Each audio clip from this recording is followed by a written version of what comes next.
Hi everyone, we're here in Barangay Banilad, Cebu City for another property tour.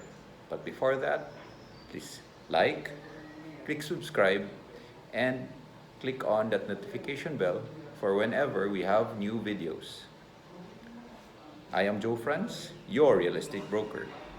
The property we're about to see today is a townhouse located in Banilad, Cebu City, with a lot area of 75 square meters and a floor area of roughly about 170 square meters. It has 3 bedrooms and has 3 levels. What are you waiting for?